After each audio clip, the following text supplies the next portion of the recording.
This Military 2 is the latest and greatest member of Spyderco's tactical folder lineup. It comes with increased strength and reduced weight over the original Military model, not to mention that this is a premium/limited version that comes with S90V Blade Steel and fancy carbon fiber handle scales. Hey everyone, welcome to Salvo EDC. Full disclaimer, this is probably the most unique Military 2 review that you'll ever see, as I prepared you charts and even infographics, so we could have the most data-driven video possible. But before we turn into hardcore knife nerds, let me share my personal journey with the Military 2. Because if you understand where I'm coming from, you will also understand why the excitement. Spyderco brought me to the knife world, as I was obsessed with their designs ever since I was a teenager. That's why the G10 Para 3 became my very first pocket knife, and the perfect build quality blew me away. However, I did not really like the form factor of the Para 3, as it was way too small for my hand and it had an awkwardly short blade, so I always wished I got something bigger. Now the Military 2 has the same design language, but it has a whopping 38% longer cutting edge, and its grip is finally big enough for my palms. But size wasn't my only concern. As I said in the intro, Spyderco released the Military 2 as a direct upgrade over the Military 1, which is a legendary pocket knife, and many of my favorite knife people still worship it as the best folder Spyderco ever released. However, the reason why I never liked the original Military is because I have a thing for liner locks. They are not as disgusting as button locks, but I still cringe every single time I have to use a liner lock pocket knife. So long story short, I always wanted Spyderco to merge the large size Military 1 with the build philosophy of the Para 3 and just create the perfect pocket knife that is the best of both worlds. And finally they did it, and it's here in my hands. Which gets me super excited, as I literally spent 6 full years waiting for this exact knife with this exact everything. As it finally has my favorite humpy design, favorite blade steel and favorite handle material. And for this very reason it might surprise you, but my relationship with this Military 2 had a bumpy start. First of all, I received this knife dirty, inside and out, which made the action very gritty, and my Mili 2 literally felt like it was running on sandpaper. So I had to take it completely apart, clean every tiny piece one by one, and then put them all back together. And of course the knife had a terrible lock stick that I also had to fix. I already made 2 videos on these issues and both of them were 10 minutes each. So right now I wouldn't spend about 20 minutes to repeat myself like a parrot and go through these problems again. But I will link those 2 videos in the description so you can watch them if you want. Right now I would much rather use this review to criticize this knife from an actual design perspective, because in my opinion it doesn't come with the best blade to body ratio. In my previous video, I was comparing this knife to the PM2 and also to the Para 3, and alongside that debate, I pulled up my datasheet that I used to measure design efficiency. A lot of my viewers really liked it, which makes perfect sense since Spyderco itself is also a much data-driven company, and that explains why their fanbase enjoys seeing these kind of numbers. But at that time nobody knew that the best was just yet to come, as I genuinely love my audience. So to give you guys the best experience, I improved my chart and I also made some infographics to illustrate the things that I'm talking about.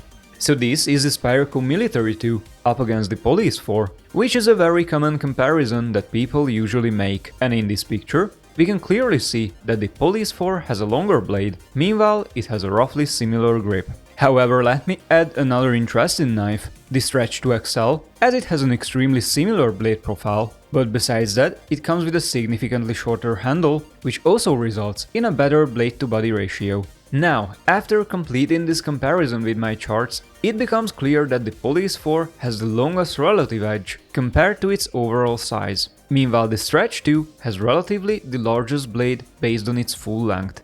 In my opinion, we cannot really call a clear winner between the Military and the Stretch, as even though the Stretch has relatively more blade, it also has a much bulkier grip design, which makes it overly heavy. The only knife that clearly wins against the Mili 2 is the Police 4, as on paper every single metric of the Military 2 is outperformed by the Police 4 when it comes down to their design efficiency. And in my opinion the Police 4 also beats the Stretch 2, especially if I factor in their heft.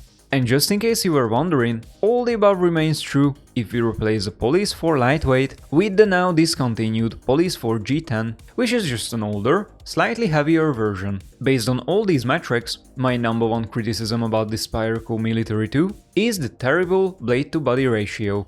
And yes, it is definitely not as bad as the PM2 or the Para 3, but it still could be much better. So if you are shopping for a large Spyderco knife and design efficiency matters to you, the Police 4 might be a better choice. The Military 2 has the edge over the Police 4 only if you don't like that the Police 4 is made in Japan, has a different locking mechanism, or comes with VG10 and K390, which is pretty much a deal breaker combo for a lot of people. And I'm trying to be very careful with my words, because if we look aside the manufacturing quality and the blade to body ratio, the Spyderco Military 2 is still an amazing knife, and it became my number one favorite since I fixed it up. Spyderco genuinely took 25 years of research and condensed it into this one handheld package. It has the signature round hole opener, the proprietary compression lock, the forward finger choil, the leaf-shaped blade design with a surgical full flat grind, the open construction with the flat lanyard tube,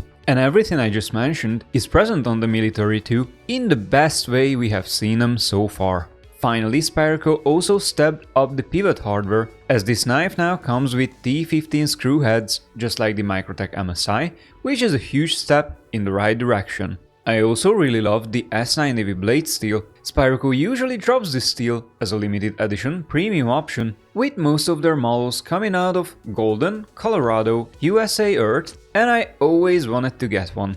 Normally, the base version of the Military 2 comes with CPM S90V, a blade steel that I would never spend money on, as in my opinion S30V is terrible. However, there's also premium production variant with S110V, and even though I do not feel a dislike toward S110V, I still prefer having S90V on my folders. On paper, S90V is very similar to S110V, as they both have insanely high edge retention and very high rust resistance. However, in my testing, S90V has much better edge stability, and I'm not saying that it has more structural toughness. I think I could easily snap both of these blades if I try to pry with them. I would much rather say that S90V has more strength at its apex. For example, my S90V Military 2 remained laser sharp after cutting a bunch of cardboard, meanwhile my S110V Manix crumbled like a fucking crouton.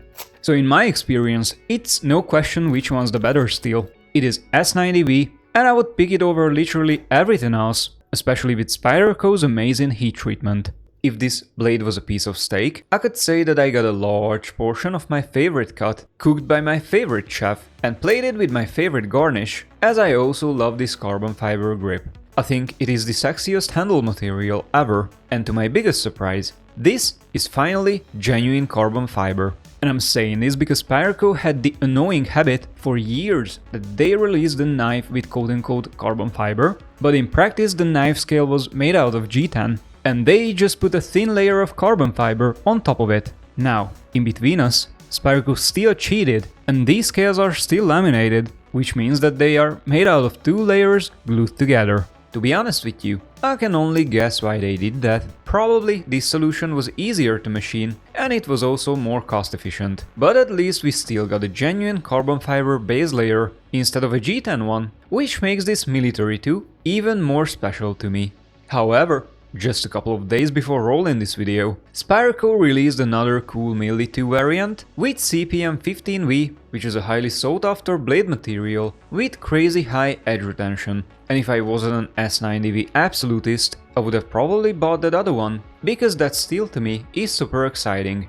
And you know, it's hard to predict the future, but we will probably see this knife with a couple more exotic blade materials. Blade HQ might do a sprint run with CPM M4, and DLT might also get a batch of 20 CV. But even if those runs happen, I can't imagine a scenario that would be spicier than S90V or 15V. The point I'm trying to make on my own weird way, that now is probably the best time in history to buy a Spyderco Milli 2. And if you're on the fence about getting one, you don't have much time, because these sprint runs will never come back. Anyway, let me know in a comment what blade steel would you like to see on this Spyderco. Also, If you want to know more about these shoes ahead with this knife out of the box, you should watch my disassembly video, or if you'd like to learn whether or not the Military 2 is better than the PM2 or the Para 3, you should check out this comparison. Thank you for sticking around all the way, and I'll see you in the next one.